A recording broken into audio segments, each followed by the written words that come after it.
You're listening to Force Majeure, an actual play Star Wars podcast. My name is Adam and I'm your host, and today's episode will be brought to you after these words from our sponsors. Hers music is the sound that's taking the galaxy by storm.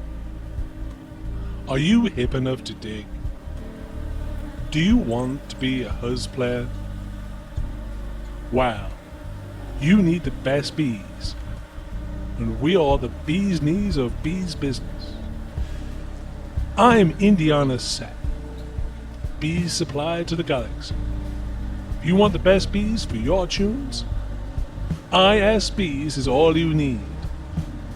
Find this on a holo search today.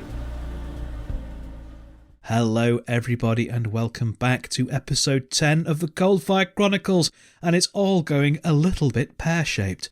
I am joined around the panicked table by... Hi, I'm Ross. I'm playing Agatha, who's playing Gator, a Morale Warrior Aggressor Colossus, bodyguard. This is going to get confusing. Whose emotional strength is his pride, but whose weakness is his obsession. Hi, my name is Ed Fortune, and I play the character of Auberyn Brick, who is a human hunter-seeker. He is currently disguised as a Balthasar Brick, who is an absolutely awful human being. Oberon's emotional strength is justice, and his emotional weakness is cruelty. Balthasar's is all about the cruelty, all about the cruelty. Hi, I'm Mim. I'm playing Lassa, who is currently pretending to be Spanners, a very important tech person to the Brick family. She's not holding it together very well. She is a human sentinel artisan who is falling apart at the sides because this heist isn't going well, and she's not comfortable in high heels. Her emotional strength is curiosity.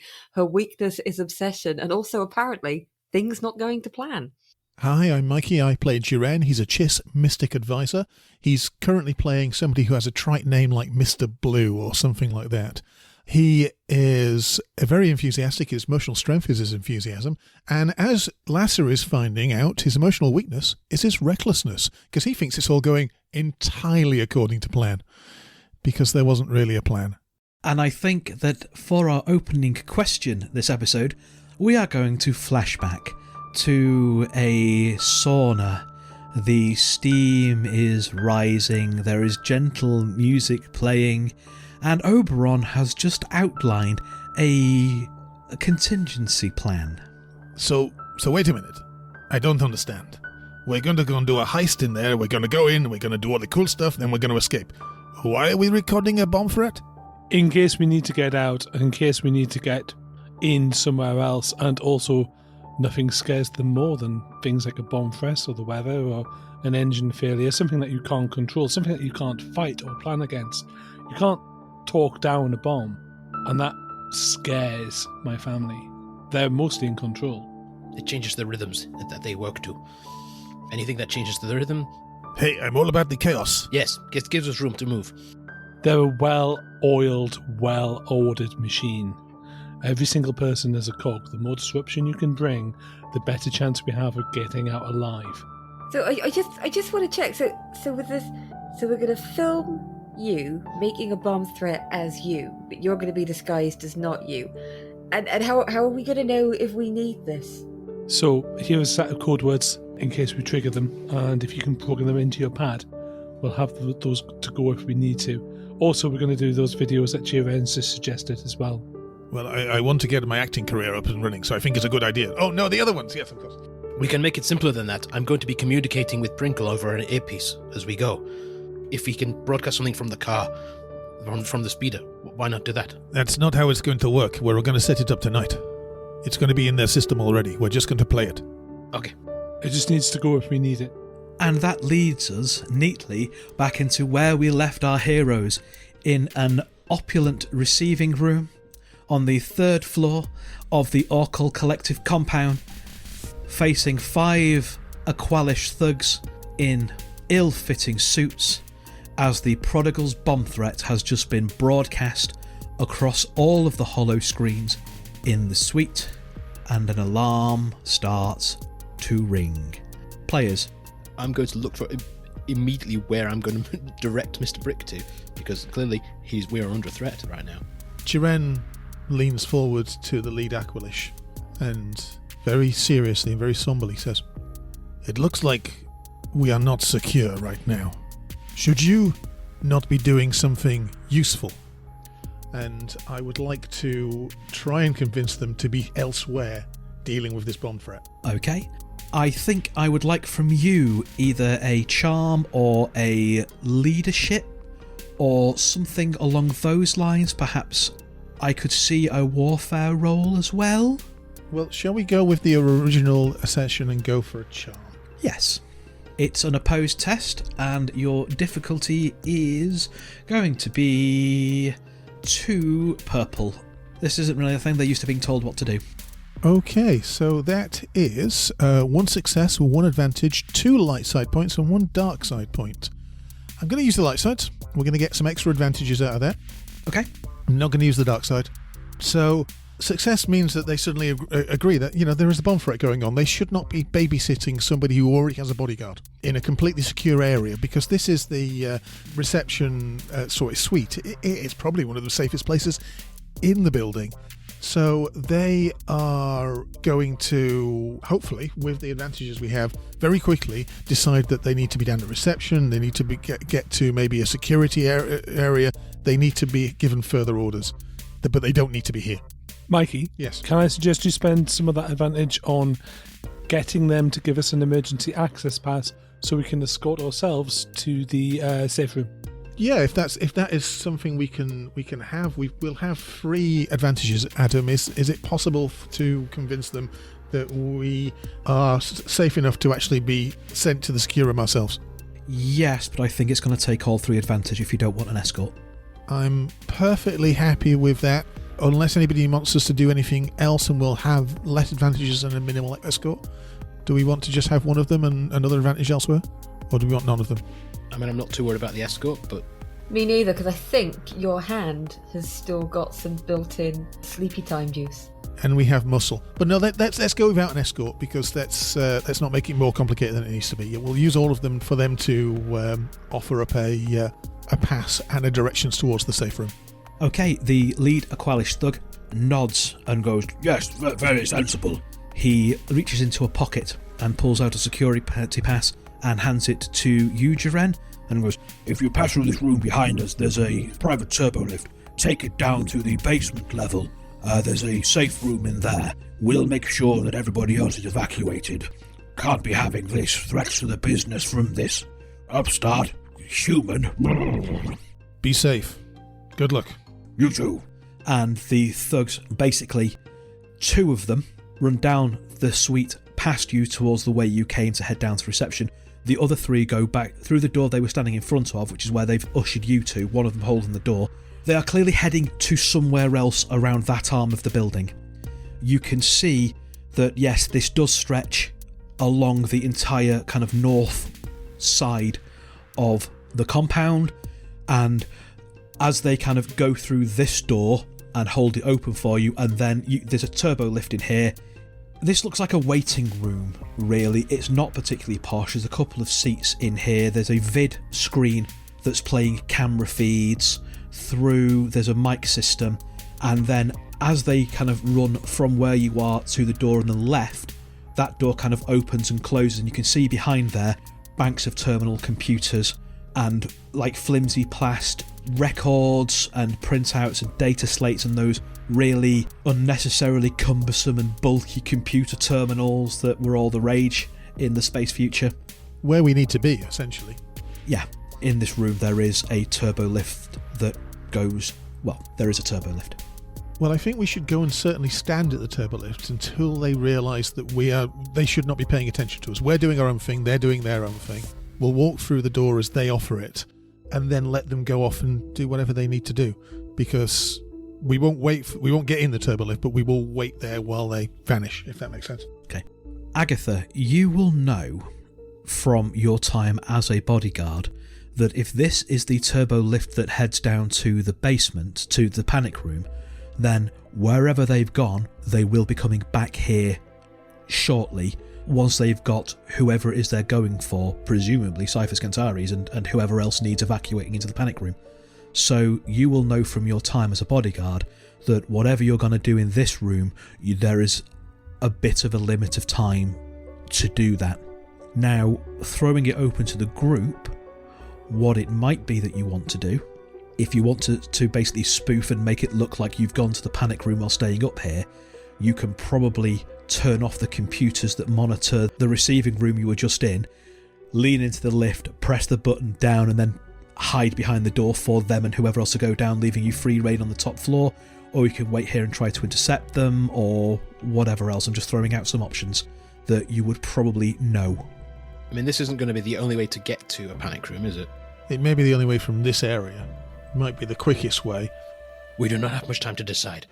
Are we going to the panic room? No. We need to go in that room there with all the computers, I think. Let's do that then. You did see, as the Aqualish went in that room, that there were people in there working on the computers. It wasn't an empty admin room. Then I imagine the panic room's probably going to have some sort of communication to the outside world in there, because they're there to stop people from getting in, not stop people from getting out or communicate with the outside. So there's probably going to be some form of computers down there anyway. And do we want to be put in the panic room and then just wait for Cyphus to deal with him? You know, lay a trap. Alternatively, we could get Cyphus in the panic room and then lock it. So, sir, might I respectfully suggest that you do not allow yourself to be trapped in a room with the prodigal coming after you. Instead, we pretend that you have gone down and wait for the prodigal to find Cyphus, and then they will both be trapped there. Meanwhile, perhaps I could continue with my work in the computers if I could have someone with some authority to make sure everybody leaves me alone. Yes, let's do that. What I'd like to do is to take on the idea that we pretend we have gone down. So I'm going to ask people to step into the lift very briefly and then step out. And what I'm going to try and do is loop some of that security footage of the lift then going down. So that's the last thing they've seen before I kill the cameras. Bear in mind, like 5 minutes ago, we did say this is a surprise inspection. We are testing their security. Well, that was before the bomb threat was called in. Yeah, this is a very good test of their security. Yeah. Fair. Yeah, we found the prodigal, just decided to make him make a video and use it to test our security against... But anyway, so that's my plan. We're going to fake going into the lift. I'm going to use that, so to anyone monitoring security, that's the last thing they saw, and then I'm going to shut down the systems. Okay, that's going to be a computers test. It is going to be, I think for this it's fairly simple, because you've got access to the security terminal. It's going to be 2 purple, but I am going to throw in 2 setback in there for their various password spoofs and that sort of thing. And I think I'm going to flip a dark side point. So your final difficulty is 1 red, 1 purple, 2 setback. Try getting 2 despair on that, he says, tempting, fate. Did you have to say... Oh, Damn it! I'm not sure how this works. So I've got, ignoring all the other dice, 1 despair and 1 triumph. Jesus wept. Mim. And this is why you always do crime with criminals. But also 3 additional successes and a threat. Make of that as you will, my darling GM. Your final pool then is 3 successes, 1 threat, a despair and a triumph. Yes. Okay. I will narrate the despair last. Success-wise, you do it. You patch into their computer systems, you do loop that footage, and you manage to make it look like you're entering the lift, and the lift goes down while the rest of you step out. And as part of that, since you rolled so many successes, if you want as part of that to have turned off the cameras in the reception room, or spoof them as well, so that on cameras it doesn't look like you've gone in, pressed the button and then are hiding round the corner. So as far as anyone watching the cameras are concerned, you've gone in, got in the lift and gone downstairs to the panic room. Yeah. Do you think it's better to have killed the cameras completely? They'll assume it's part of the bomb threat terrorist attack thing. You can have killed the cameras completely instead if you'd rather do that. You can play with the cameras as you want for that many successes. I suppose you have your triumph, don't you, as well? Yeah. So I don't know how you want to factor in your successes and your triumph. You tell me what you want to happen with the good things of your role. How do you want this to look from your perspective?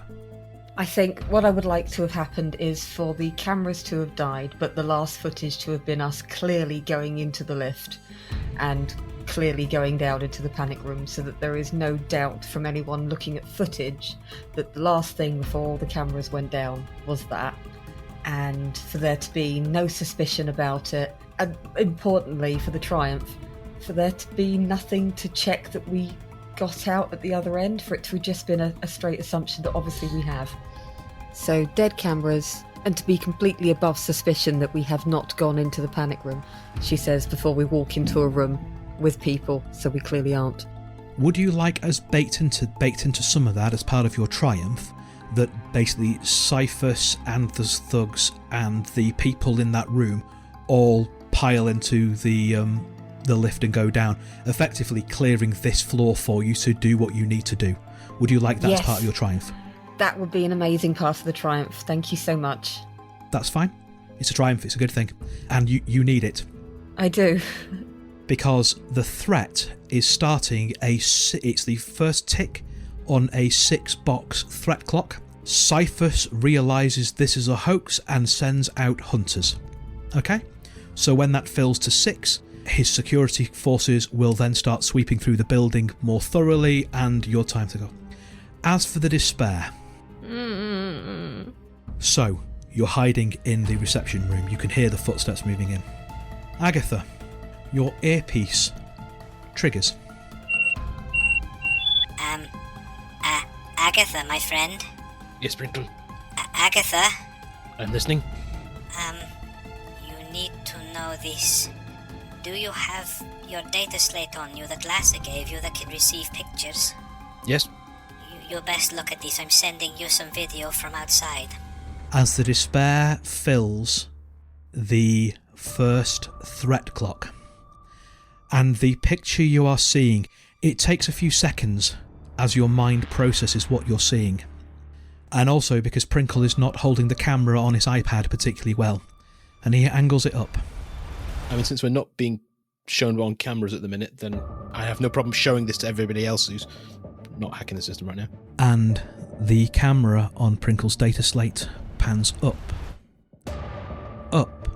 over the silhouettes of the buildings of Port Haven, up to the sky above, up to the clouds above Port Haven, and the unmistakable triangle shape of the Star Destroyer which has just leaped into orbit above Port Haven. Auberyn, your family want you back. Players. Oh, that is great. Oh, that is fantastic. A Star Destroyer suddenly appears above a shadow port. Oh, we wanted chaos. We've got chaos. Well, we wanted to steal a ship. I think one has just arrived. Let's do something. I'm not flying a Star Destroyer again. It's very confusing. That's a spot of bad news, to be honest. Little bit disappointing. And no, Agatha, we can't steal a Star Destroyer. I was feeling ambitious. I was getting into the spirit of the thing. From outside of the compound, sirens start wailing. If we get a chance, we'll set you up with a nice Venator, shall we? Yes, I am thinking the panic room is not going to be secure at this point, if they decide to start firing or something. Let's finish the job and leave before anyone else turns up. Get me to a terminal now. The terminal room is just over there. Yeah, we need to hide so the people in that room do the triumph and go away. Or have they gone a different way? They've gone, this is basically as they're filing past, and as you hear the turbo lift they're in go down to the panic room, that's when Prinkle got in contact. Okay, so go up to the door of that room and see if the pass that we've been given that gets us into the secure room will allow us through this door. To the admin room, yes it will. And inside here, yes, there are all these various terminals. They are big and bulky. They are crunching some form of data. So this is quite a long room.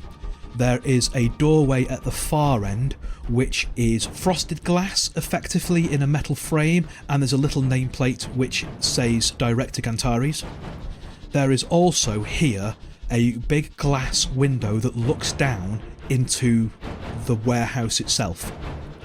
And looking down into the warehouse itself, you can see This arm of the warehouse appears to be freestanding in that the 2 floors below it are storage space stacked up. Yeah. If you can get what I mean. Basically, the L has rotated around. Yeah. There are storage crates, there are shipping containers in here, like the entire warehouse bit is being used for storage. On the landing pad, which you can now see is quite substantial, there are 2 ships, both of which you imagine will probably be locked down, but again the codes might be somewhere here. One of them appears to be an old T6 shuttle, which is the kind of the crescent-shaped Jedi shuttle dating back to the last days of the Republic, and then they kind of fell out of production and out of favour from the Empire. It appears to have been fitted with a blaster turret on the top. It's fairly unobtrusive as these things go. It's probably not the best ship in the world. In fact, it definitely isn't the best ship in the world, but it's unobtrusive. The other one is a Lancer-class pursuit ship, which looks in slightly better nick and is significantly better armed and armoured, but is somewhat more obvious. But those ships are both down there. They're not on the landing pad, they are off to the side of it, so they've clearly come down and then moved away. It looks like there is a landing pad and the roof opens up to allow ships to land inside rather than it being an automated rising and lowering landing pad. I think we need to take the Lancer if we can. Yes, I am making no promises, but I think those are easier to steal than a Star Destroyer. Let's complete the mission we are here for. Are there any terminals which, I don't know, looks like someone's forgotten to sign out? No, but I think if we go to the back, go to the director's terminal, there might be more security, but that ought to have everything we need. Everything we need. Okay. Can someone please make me either a perception or a vigilance test? Difficulty is 2 purple. I've got 1 rank in it, but I'm focused on the director's room. I get a green, a yellow, and a blue. So Yep, so I'm thinking it's probably going to be you. that's 2 success and 1 advantage. Okay. What you see, because I've just flipped a dark side point, as you're kind of looking down at the ships, you can see, so the layout of this building internally is, it is an L shape on the ground floor, which is where the reception was, and then that kind of runs the front and right hand side of the building, if you get me. Then the middle floor only has the right hand arm, and then the top floor is the right hand and the top is the L, if you can picture that in your head for the way the internal rooms are laid out, and all the rest of it is storage space. On the ground floor, to what you know must have been the right hand side or the other door in reception that you didn't go through, that door has opened up, and fanning out of that into the warehouse and starting to look around are 6 Steve droids, all with pistols in their hands. Now, Lasser knows that there were 12 functioning Steve droids in here, 1 on each door, 6 down there, so there's at least 3 more somewhere in this building doing something. Yeah. So you are now aware that that is going on in response to the bomb threat. They have deployed sniffers, effectively. Adam, from the layout of the building, the turbo lift that's just outside this room, do I think it might end up on the ground floor being able to come out into this central area? Yes. Right. Okay, so we'll move over to the director's office and his terminal. The director's office is open. It is presently unlocked. This is quite a small office considering, but again, there is that opulence there that you would expect for someone who's doing the work of the bricks. There is a desk made of real wood and chairs made of real wood with a computer terminal built into that. The computer terminal then kind of spills off the side of the desk and into a hodgepodge of terminals and slicing rigs and droid programming stations and a mini workbench and a fabricator. Ooh! It's very odd, yeah, so like the right hand side of the room is very ordered and tidied and has paintings on the wall and a window that looks down to the compound, and yeah, the left hand side of the room is just this engineer's dream. There are droid programming bays in there that are currently empty. This is clearly where Cyphers does his best work. And certainly the best place that we can be to drop all of our horrendous evil into their computer system. Lasser has immediately got slightly distracted and is busy cooing over the setup. Lasser, we need to focus, says Jiren as he goes over to the drinks cabinet and pours himself and Auberyn a drink. Break it. Look at this slicing rig. I mean, this is a lot of credits worth of stuff here. This is amazing. And look, he's got it so he can set it up and straight away cast his commands to any of these. It's amazing. Excellent. Use it to break the thing. Remember, we're here to destroy. I have an idea for a possible flashback. Can I suggest that we spend a little bit of our money basically bribing some lowlifes to try and book a couple of hunting trips to try and make sure as few Steves as possible are on the premises, and the more as possible are currently escorting other people out into the wilderness, thereby meaning that the 3 we can't find at the minute are not actually on the premises. It's certainly an idea. I mean, it depends on how successful Lasser is, because I mean, Lasser's going to be shutting them down, isn't she? Well, but they're going to shut down in the field, but they might not be, as long as they're not on the premises. I mean, okay, the 6 that Adam's already described, I can't help us there. It's a bit late for this idea, but the 3 that we don't know about, we might be able to get rid of through by flashback. Is that worth a light side point? No, you know what I mean, though. I mean, if she succeeds here, they may all just shut down anyway. Yes, but some of us have contingency plans where the rest of us do not. I would be happy with that as a light side flip flashback, or a vigilance test flashback instead, if you'd rather have, like I said, because that is always the option instead of flipping a light side point, if you want to risk it for a biscuit and roll a vigilance test. But we've got four light sides. I mean, go for it. Yeah, I'm spinning that. Okay, yes, so we flash back to when this was all being set up and you've paid some thugs to go out on a hunting trip that they normally couldn't even consider affording. They're living it up. So yes, you are aware that of the 12 Steve droids, you have accounted for all of them. 1 on each door, 6 doing a sweep of the building starting in the warehouse section on the ground floor, and the other 3 out there doing something nefarious and tragic in the jungle. Yeah. We just sent some people off to their death. Yeah, but to some extent, and this is going against our code on some things, we may have sort of just sent some innocent animals to death as well, but hopefully if we can stop, if we can remotely stop all the Steve droids in time, that's a risk. It just means they're not here when they get disabled. Okay, so Lasser is going to sit down in Cyphus' chair, and I guess, first things first, let's take their cash. So, I know the back door has been shut that I placed in the system. It has, yes. But looking around at some of the paperwork and the amazing slicing technology that he's already got, I'm going to try and get into his banking files and transfer a load of money.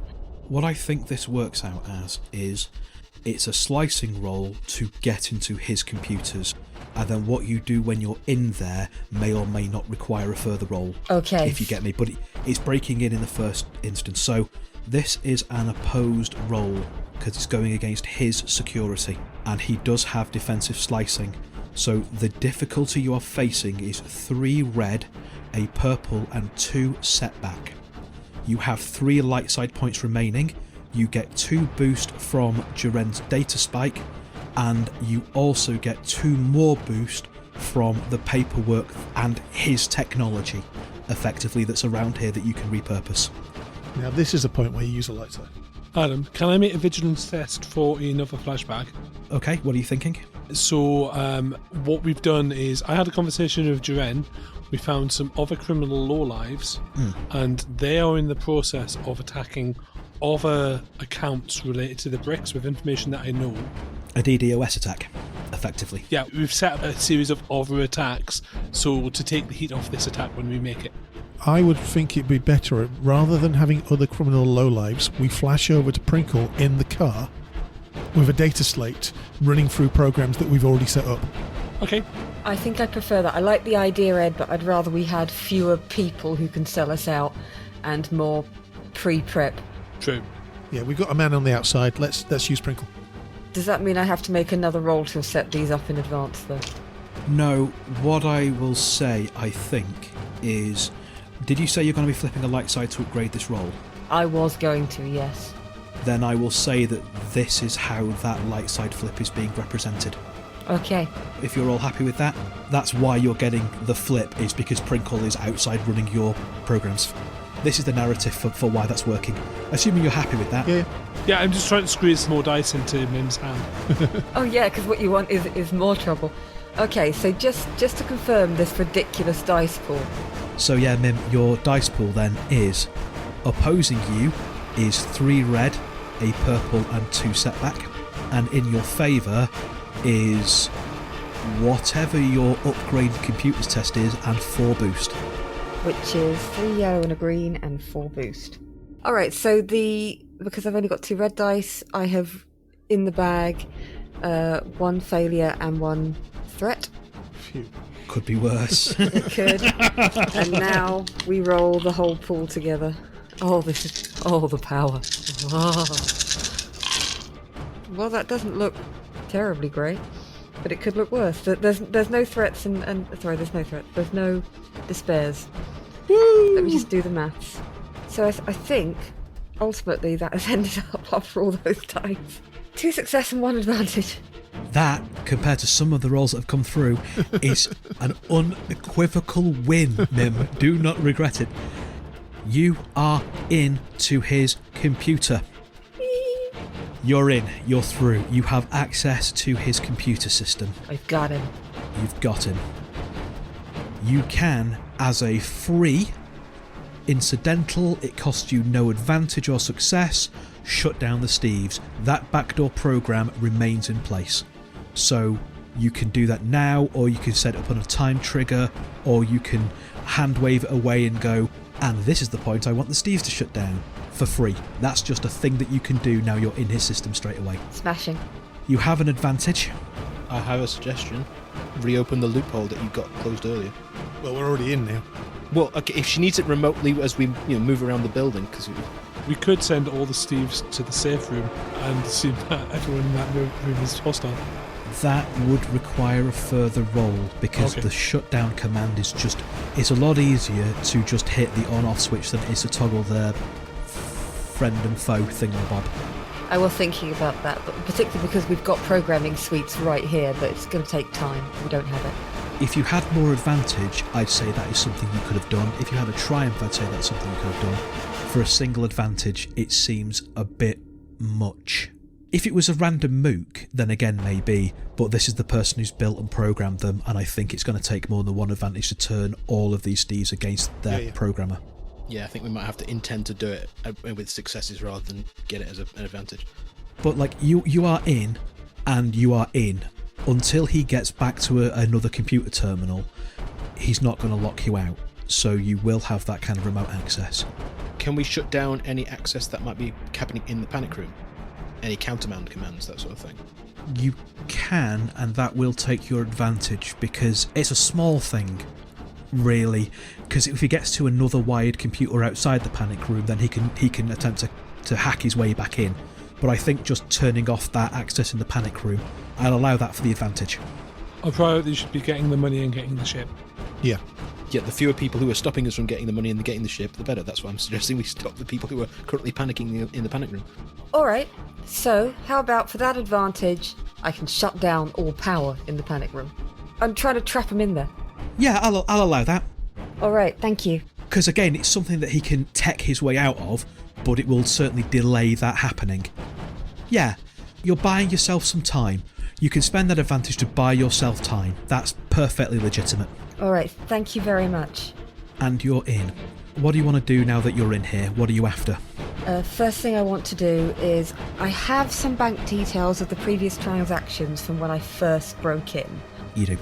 I want to be able to drain those accounts into a useful account for us. Okay. Or Auberyn, under Auberyn's supervision, he should be telling me where that money's got to go. Yep.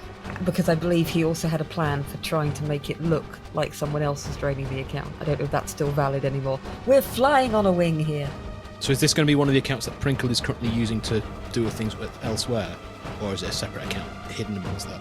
No, it's nothing to do with Prinkle. Prinkle's running a distraction. What we're doing is we're stealing the money, but we're also doing it so there's a man in the middle, so it looks like the attacks are coming from other parts of the consortium, so it looks like we're not working alone. Can we do it so it looks like Cyphus is stealing it? Yes, that sounds good. These are all going to require rolls, I think. Now that you're in, the difficulty will be lower, but I think the order of things is important because there are threat clocks. Aye. Can I suggest something that to be happening while Mim is doing this? Yep. Can Agatha suggest Auberyn, could you start doing that force thing you do where you see what's coming? Because I think fewer surprises like the Star Destroyer might be helpful. I mean, it doesn't quite work that way, but yes, I can certainly try. I'm going to say I do not know fully how the force works. There's a lot of this I am just taking on faith, and... Okay, so I can get in my head then, order of things, because we will not quite drop into initiative, because that's not right, but like one action a piece, and then we'll go back round so that everyone gets a bit of a chance in the spotlight. So we're going to start with Lasser doing her financial jiggery pokery. Then we will move to Auberyn doing a foresee. Yeah. Jiren and Agatha, while Lasser and Auberyn are doing that, what do you want to be doing? I am stripping this place of valuables. Little bits of tech that look interesting, actual valuables. He is left here in a rush. There's going to be stuff around here that we can rip off. I am ripping it off. Okay.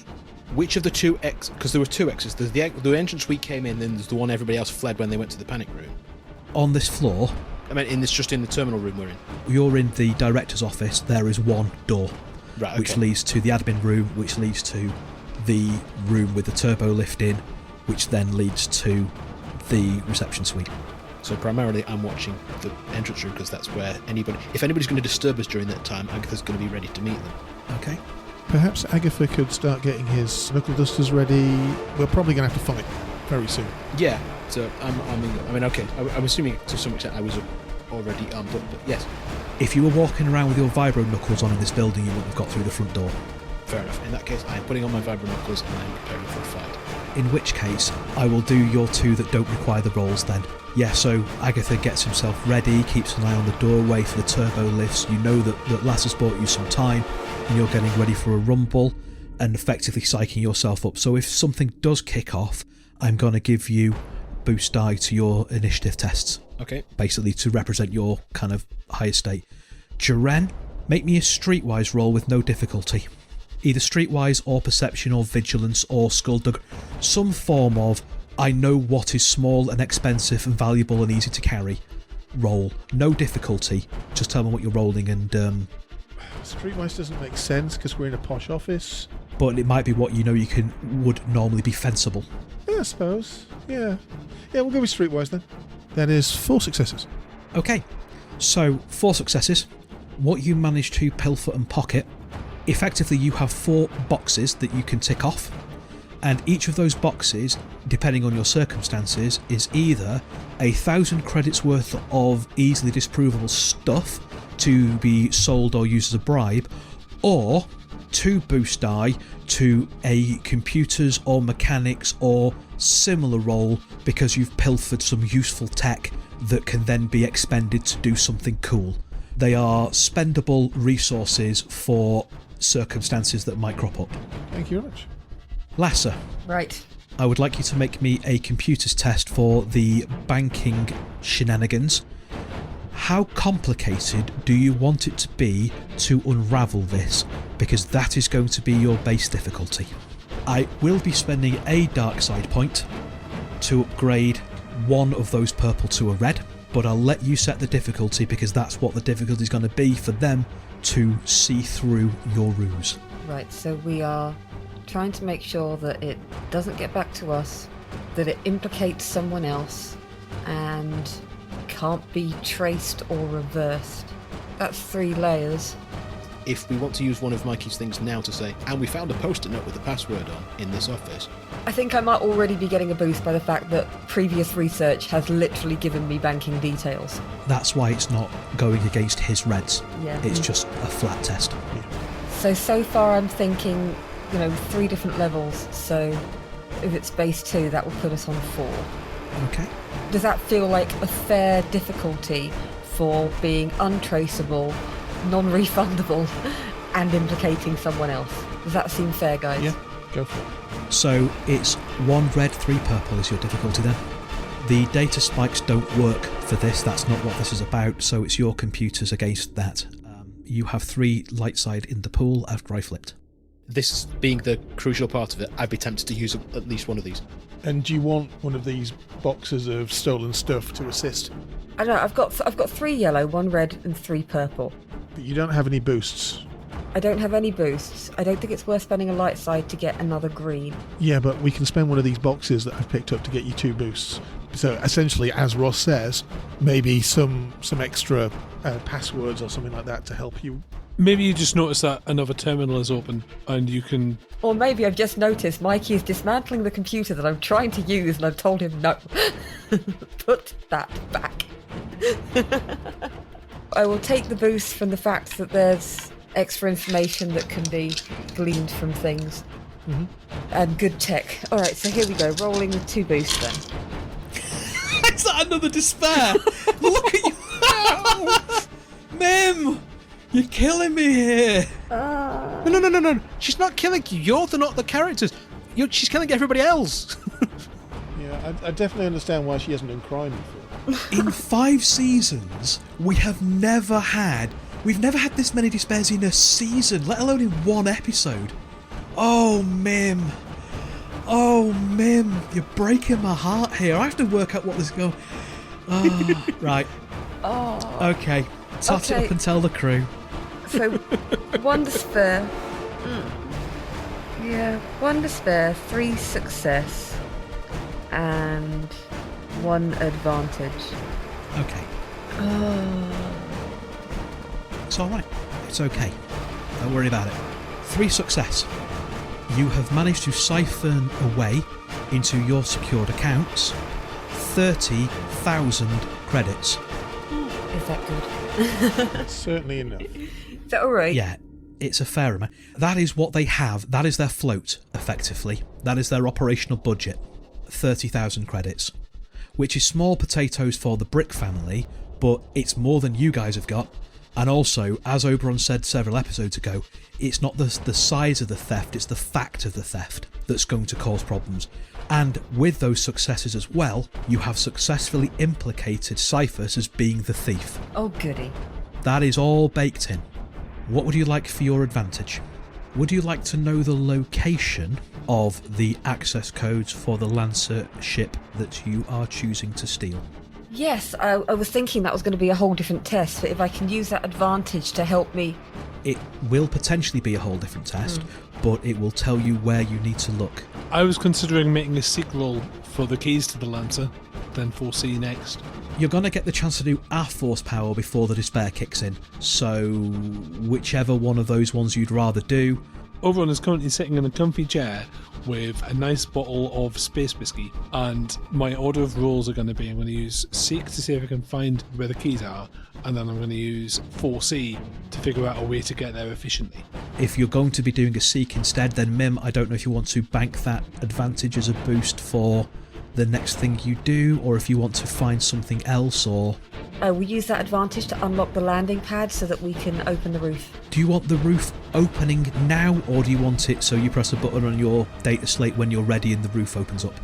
I think I'll go for having it open at a dramatic moment, because if I open it now, they might try and fight it, close it, or be waiting for us.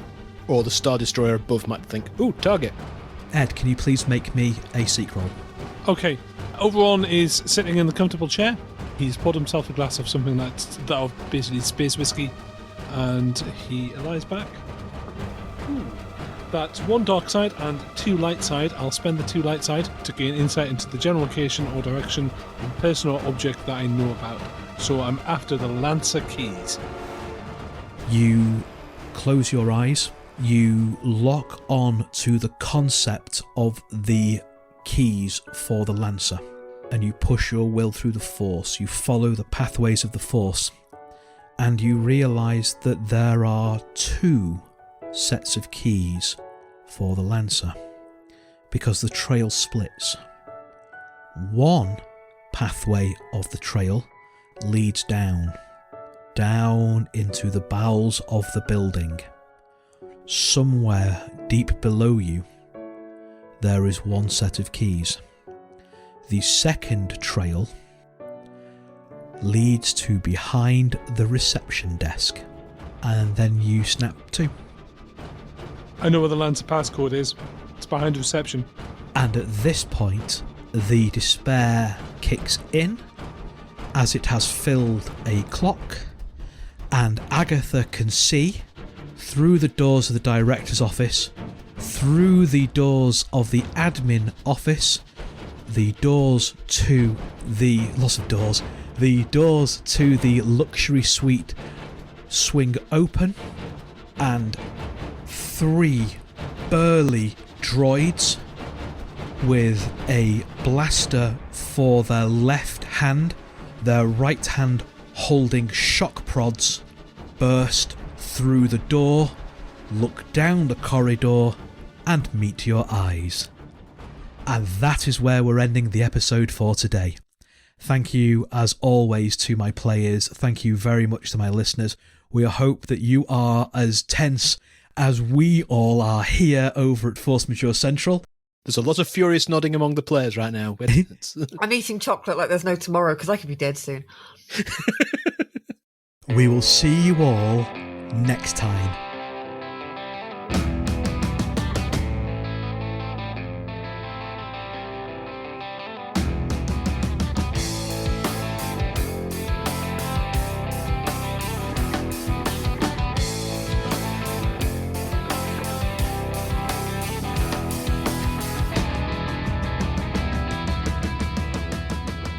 Force Majeure is played using the Star Wars Force and Destiny game system by Fantasy Flight Games and Lucas Books. Our intro music for this season is Unholy Night by Kevin MacLeod, and our outro music remains Suburban Outlaw by Forget the Whale, both used with gratitude under the Creative Commons license. If you like the show and want to interact with us, we are on Twitter, we are on Facebook, we are on Instagram, all of which are at Force Majeure Pod, though Twitter is probably where you're going to find us more regularly. If you enjoy what we do and want to support the show, there's 3 ways you can do that. The first is via our Patreon at patreon.com/forcemajeurepod. The second is by buying us a coffee at ko-fi.com/forcemajeurepod. And the third way is by rating and reviewing us on iTunes, Google Play, Stitcher, anywhere where you can find us. We really like reviews. It tells us that we're telling the stories that you want to hear and helps other people find us. Thank you very much for listening. We'll see you next time.